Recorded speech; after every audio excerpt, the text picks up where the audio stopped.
بسم اللہ الرحمن الرحیم۔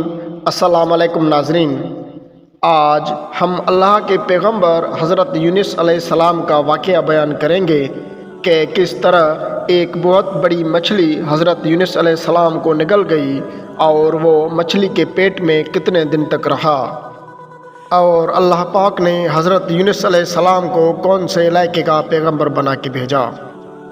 واقعہ بیان کرنے سے پہلے ایک گزارش ہے کہ اگر آپ پہلی بار ہمارے چینل پر آئے ہیں تو چینل کو سبسکرائب کریں اور ساتھ ہی لگے بیل آئیکن کے بٹن کو پریس کر دیں تاکہ ایسے تاریخی قصے اور داستان بر وقت آپ تک پہنچتے رہیں۔ حضرت یونس علیہ السلام اللہ پاک کی طرف سے بھیجے گئے نبی تھے۔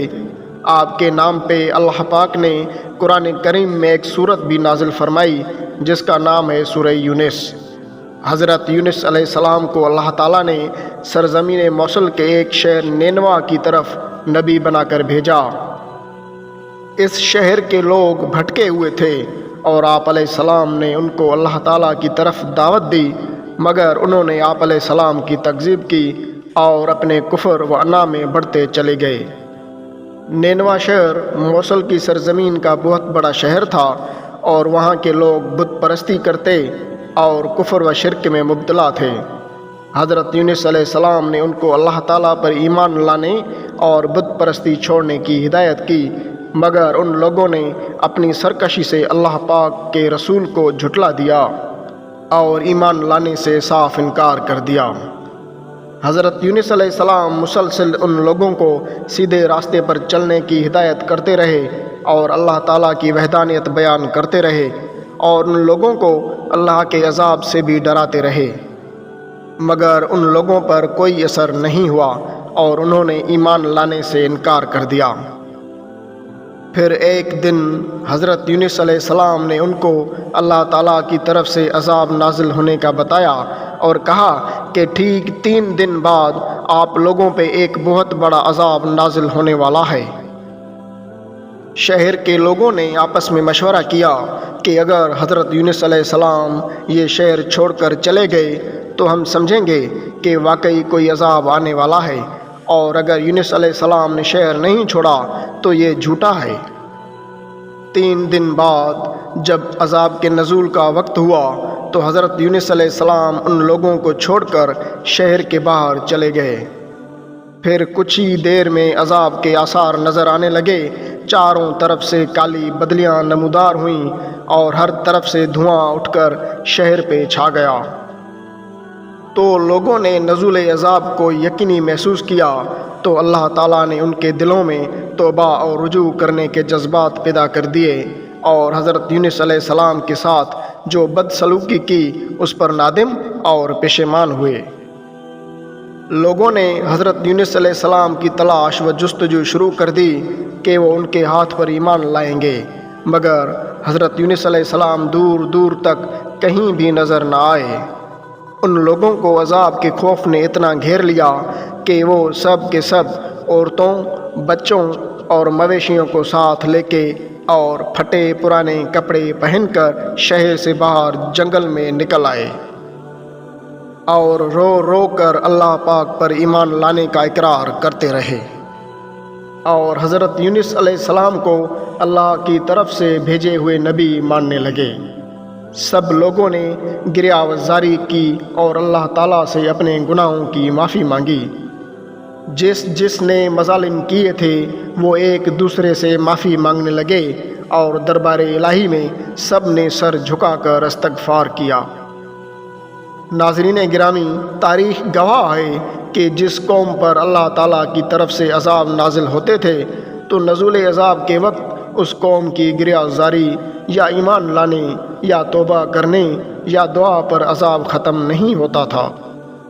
حضرت یونس علیہ السلام کی یہ واحد قوم تھی جس کی نزول عذاب کے وقت اللہ تعالیٰ نے توبہ قبول فرمائی اور ان کے دلوں میں ایمان کی روشنی پیدا کر دی۔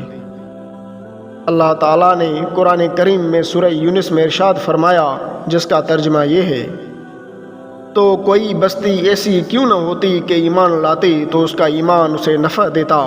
ہاں، یونس کی قوم جب ایمان لائی تو ہم نے دنیا کی زندگی میں ان سے ذلت کا عذاب دور کر دیا اور ایک مدت تک دنیاوی فائدوں سے ان کو بہرہ مند رکھا۔ ان لوگوں نے سچی توبہ کر کے اللہ عز و جل سے عہد کر لیا کہ حضرت یونس علیہ السلام جو کچھ خدا کا پیغام لائے ہیں ہم اس پہ دل سے ایمان لاتے ہیں۔ اللہ تعالیٰ کو ان لوگوں کی گریہ زاری اور حالت پر رحم آ گیا اور عذاب اٹھا لیا گیا، بے شک اللہ تعالیٰ رحم کرنے والا ہے۔ حضرت یونس علیہ السلام غصے میں آ کر اپنی قوم سے ناراض ہو کر نکلے تھے اور ایک کشتی میں سوار ہوئے۔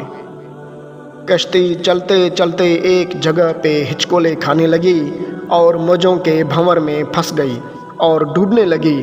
قریب تھا کہ کشتی والے سب ڈوب جائیں گے، مگر کشتی والوں نے مشورہ کیا کہ ہم آپس میں قرآن اندازی کرتے ہیں، جس کا نام نکل آئے گا اسے ہم سمندر میں پھینک دیں گے تاکہ کشتی کا بوجھ ہلکا ہو سکے اور ڈوبنے سے بچ جائیں۔ جب قرآن اندازی ہوئی تو حضرت یونس علیہ السلام کا نام نکلا۔ آپ علیہ السلام اسی وقت سمجھ گئے کہ میں ایک پیغمبر ہوں اور پیغمبر کی نقل و حرکت اللہ تعالیٰ کے حکم سے ہوتی ہے، لہٰذا میرا یوں اس شہر سے غصے میں ناراض ہو کے نکل آنا اللہ پاک کا حکم نہیں تھا۔ میں گناہ گار ہوں اور اللہ تعالیٰ کی نافرمانی کی ہے اور اب میری سزا کا وقت آ گیا ہے۔ کشتی والے آپ علیہ السلام کو سمندر میں پھینکنا نہیں چاہتے تھے۔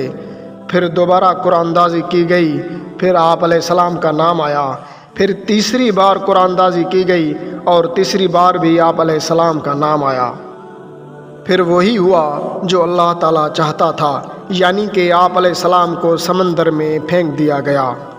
آپ نے خود کو سمندر کے حوالے کر دیا۔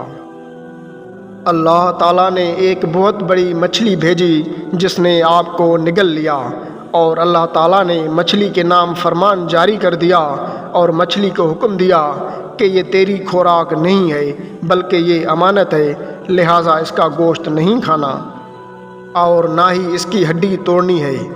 مچھلی نے آپ علیہ السلام کو پکڑا اور سمندر کی گہرائیوں میں چلی گئی۔ جب آپ علیہ السلام مچھلی کے پیٹ میں پہنچے تو آپ نے سمجھا کہ مر چکا ہوں، لیکن جب اپنے اعضاء کو حرکت دی تو آپ نے محسوس کیا کہ میں زندہ ہوں، اور اللہ تعالیٰ کے آگے سجدے میں گر پڑے اور اپنے گناہ کی معافی مانگی۔ مچھلی آپ علیہ السلام کو لے کے سمندر کی تاریکیوں اور گہرائیوں میں گھومتی رہی۔